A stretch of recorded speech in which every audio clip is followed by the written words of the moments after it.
Welcome back to my channel. My name is Chandler, and today I'm going to teach you how to winter sow your seeds. So, I live in Michigan, so I do this mid to late January. You're going to want to pick seed varieties that are hardy and don't, hate frost. But basically, we're going to be using the natural freeze and then thaw and then freeze and then thaw cycles to get our seedlings started. This is a really good way to save money so that you don't have to buy seedlings in the spring, and it makes your plants a lot more hardy. So I do find that when I do this, I get a higher yield from my plants. So you're only going to need a few things. This actually is very simple to do. You're going to need gallon-sized Ziploc baggies. I do recommend the ones with the slide top because we're going to leave it open a little bit just to make sure that it gets moisture. Then you're going to need some pre-soaked potting soil, 2 sticks, 1 clothespin for each Ziploc bag. I have 10 plants that I'm going to be planting today, and so I need 10 of each of these 2 items, okay? So when we're thinking about which ones to winter sow, like I said, you're going to want things that are hardy and not easily deterred by frost. So for example, a lot of your leafy greens, your squash, zucchini, those kinds of things are all good options for winter sowing, and of course, root vegetables.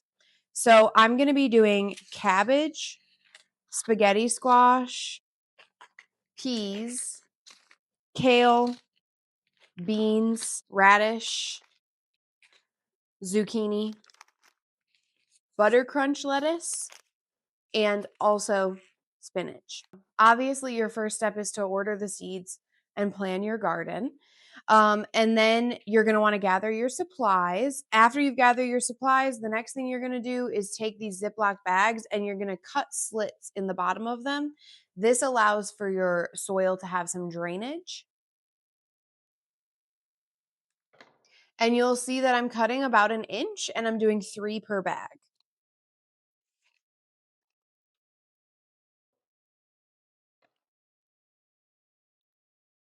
So once we have all of these cut, we're simply going to open them up and fill them with about this much potting soil. Now you will also see that I did get the kind that the bottom expands. So the kind that are meant to like stand on their own. It doesn't have to be these kind, but I find that that's a little bit easier to fill. And then also when we hook them up to our sticks, it makes the whole process a lot easier. So if you are able to get those, you should do it. What I like about it too is that it's like super cold outside. And I don't know about you, but I get to a point in the year where I'm like, oh, I just want to garden and be outside. And I can't be outside playing in the dirt because the dirt, well, she frozen. So that's what I like about winter sowing as well, is that it kind of keeps me from going stir crazy because it's at least something I can start. And we're having a polar vortex right now or whatever. It's like exploding trees. Like that's where we're at here in Michigan. So it's kind of nice because even though it's cold, I can still do some gardening. Okay, so I'm going to fill each bag with about that much potting soil. And you do want to make sure that your potting soil is pre-soaked. So it's not like dripping wet, but you want it to have some moisture for sure. Because remember that these plants are literally going to get watered by the snow coming down and then melting around them. Like think of these as like mini greenhouses because that's kind of what we're doing. And I don't have any fancy potting soil. This is literally just Miracle Grow potting soil. It was about $6 at the garden store. So I would like to get more into that. If you guys have any suggestions on like what kind of stuff you add to your soil to increase the quality and be better for your garden, go ahead and leave it in the comments because right now I am very good at basic gardening, but I just kind of I think I've always lived where there was good dirt because I've never really had to add anything to get like enough yield. So, and I've been wanting to do something with my chicken manure. I have plans. This summer is going to be wild. We have all of our Ziploc bags ready to go. Now, be smarter than me. I forgot to write the name on when they were flat. Whatever, it's fine. It doesn't matter. So now that we're done with our potting soil, we can set our bowl aside. And then we are going to label our bags, put some seeds in them, and zip it until about there. So you're going to leave a couple, maybe 2-3 inches open at the end and set it aside. So let's go ahead and do that. I'm only using about half of the seeds in most of these because I don't need to be doing too much. And also, these seeds probably will last me for this year and next year's garden. But it's literally this simple. Take a pinch of seeds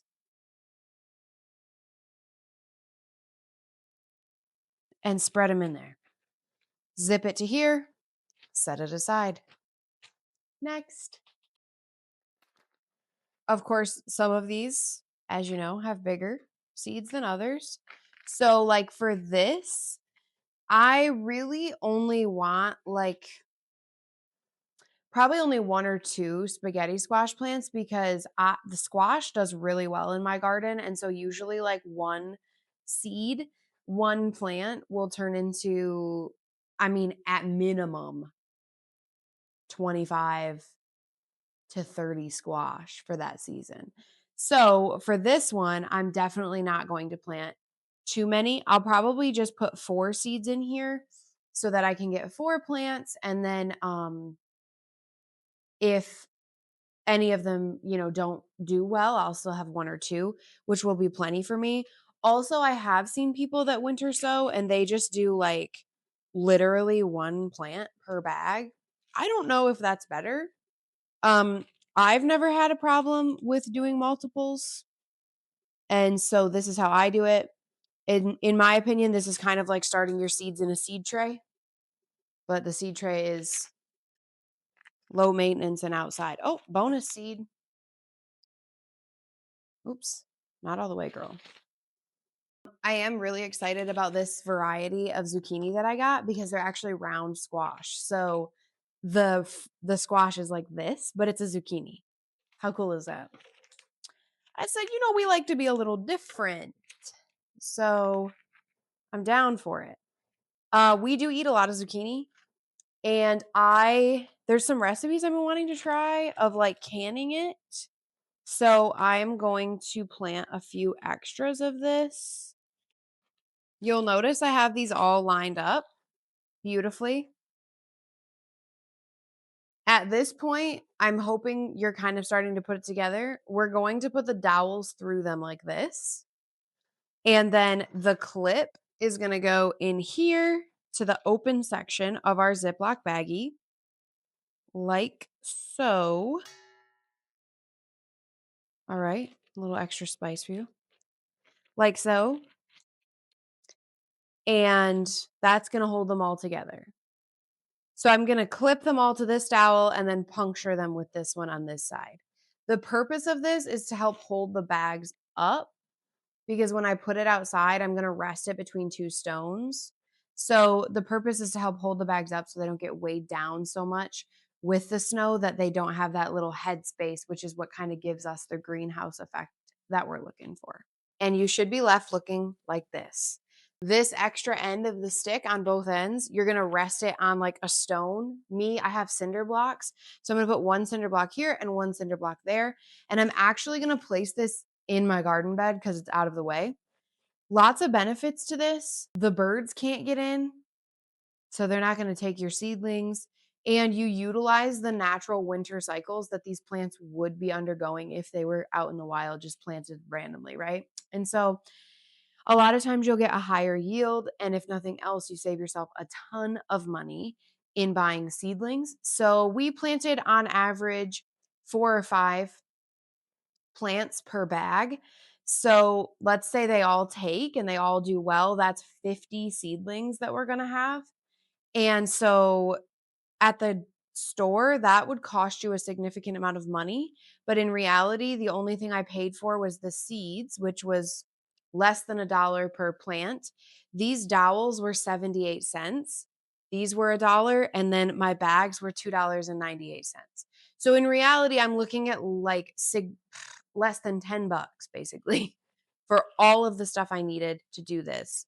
Maybe less than 15 actually, because I did buy the potting soil as well.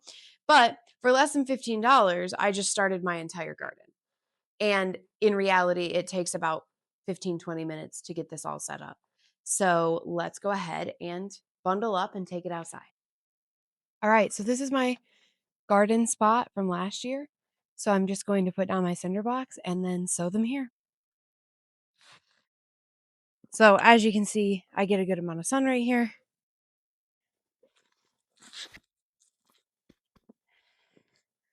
Okay, perfect. As this snow melts, they have those holes in the bottom of the bags that will help it as far as getting moisture in.